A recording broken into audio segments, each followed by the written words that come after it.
Halo teman-teman, selamat datang di Biro Laut. Kali ini kita akan membahas emiten Axis kuartal 2 tahun 2021. Sebelumnya ini adalah disclaimer-nya. Yang pertama, video ini hanya berbagi info perihal emiten, bukan ajakan jual beli dan keputusan investasi ada di pilihan masing-masing investor. Selanjutnya, bisnis model dari Hais Hardware adalah barang konsumen non-primer dengan segmen produk, alat rumahan, lifestyle, dan mainan. Marketnya sendiri berada di Indonesia dengan jumlah store terakhir yaitu 208. Kepemilikan saham dimiliki oleh PT Kawan Lama Sejahtera sebesar 59,97%, masyarakat 39,86%, Kuncoro sebesar 0,000%, dan saham Treasury sebesar 0,17%. Sedangkan dari segi pendapatan dari tahun 2010 hingga 9 tahun kemudian, tepatnya tahun 2019, memiliki peningkatan yang cukup konsisten. Hal yang berbeda di tahun 2020 hingga tahun ini terjadi penurunan. Tentunya melihat penurunan 2 tahun terakhir adalah sesuatu yang wajar di kondisi pandemi ini. Selanjutnya, jika dibandingkan pendapatan kuartal 1-2 tahun 2020 dengan tahun 2021, terjadi penurunan sehingga jika diambil rata-rata maka akan terjadi penurunan di tahun 2021 sebesar 13%. Di sisi lain pada tahun 2019 atau awal pandemi, Hais Hardware masih dapat bertahan dan memiliki kenaikan yang sangat baik, mengingat pandemi dimulai di awal tahun 2019. Sedangkan untuk net income sejalan dengan pendapatan perusahaan, di mana penurunan net income terjadi di 2 tahun terakhir. Jika dibandingkan net income kuartal 1-2 dan 2021, akan terjadi penurunan sehingga jika kita ambil rata-rata atau memiliki kinerja yang kurang lebih sama, maka dapat diasumsikan net income akan menurun di tahun 2021 sebesar 41%. Dari segi hutang, terjadi peningkatan di mana hal ini wajar di kondisi pandemi ini, terkhusus di tahun 2020 dan di tahun 2021.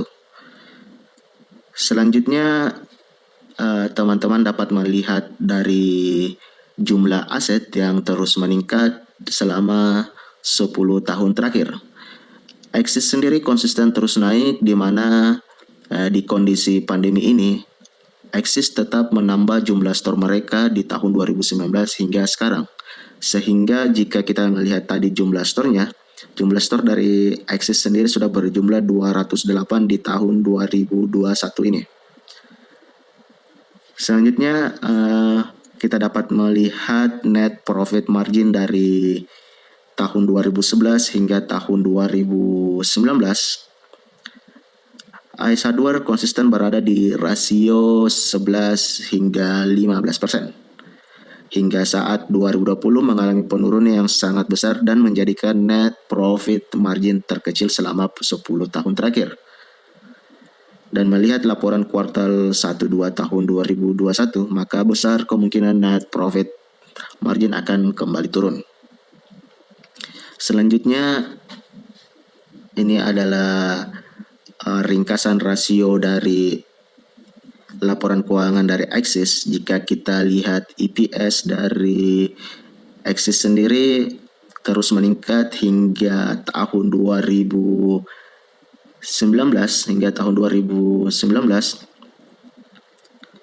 dan menjadi EPS yang tertinggi jika dibandingkan dengan saham yang beredar, yaitu sebesar 60,06. Dan tahun 2020 mengalami penurunan yang selanjutnya kuartal 1-2 2021 juga mengalami penurunan, sehingga dapat kita simpulkan di tahun 2021 juga mengalami penurunan jika memiliki kinerja yang sama. Dan selanjutnya kita mendapatkan ROA dan ROI masing-masing sebesar 7,40% dan 10,12%. 10,70%.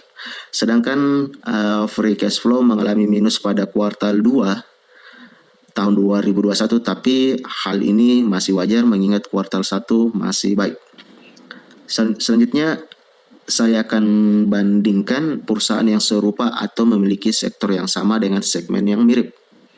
Sebelumnya agak sulit menemukan kompetitor dari Axis sendiri. Jika teman-teman menemukan model bisnis yang sama atau mirip, silakan komen sehingga kedepannya saya dapat membandingkan lebih baik lagi.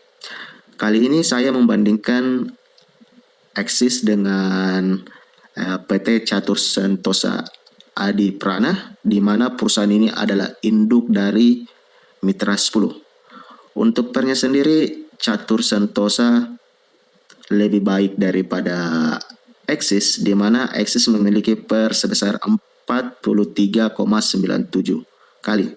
Dan nilai normalnya sendiri pada industri ini berada pada kisaran 18 hingga 19 kali. Untuk PBV juga sama, di mana nilai normal yaitu 1-2 kali. Dan AS Hardware berada pada angka 4,94 kali. Untuk rata-rata net profit margin AS Hardware jauh lebih baik dibandingkan dengan Catur Sentosa, di mana nilai masing-masing adalah 7% untuk Axis dan Catur Sentosa sebesar 1%. Dengan persentase normal yaitu adalah 3% hingga 7%. Sedangkan ROI, ROI dan DER, Axis jauh lebih baik daripada Catur Sentosa maupun nilai normal pada sektor yang sama. Untuk dividen yield sendiri, AS Hardware masih jauh unggul dengan persentase sebesar 2,26%. Namun kedua emiten ini rutin membagikan dividen dan Catur Sentosa memiliki peluang yang cukup besar untuk berkembang. Hal yang sama juga terjadi pada hutang jangka pendek dan panjang, di mana Catur Sentosa tidak lebih baik. Dan terakhir untuk free cash flow, AIS memiliki nilai sebesar 1 triliun lebih, sedangkan Catur Sentosa masih mengalami minus. Sedangkan untuk analisis dari sosial, Axis memiliki atau masih sangat diminati oleh investor. Terbukti dengan banyaknya berita perihal emiten Axis sendiri. Tentunya ini sangat baik mengingat minat investor mempengaruhi perubahan harga per lembar saham. Untuk kesimpulannya, pertama, AS Hardware memiliki harga intrinsik di 1.100 hingga 1.200 dengan harga saat ini 1.400. Di sisi lain, pendapatan dan net profit tetap tumbuh, begitu juga dengan aset yang konsisten naik, dan AS Hardware sendiri tetap menambah store di kondisi pandemi. Hal ini tentunya sangat menarik karena manajemen tetap optimis di kondisi pandemi ini. Selanjutnya, Axis memiliki hutang yang masih memiliki hutang yang sangat wajar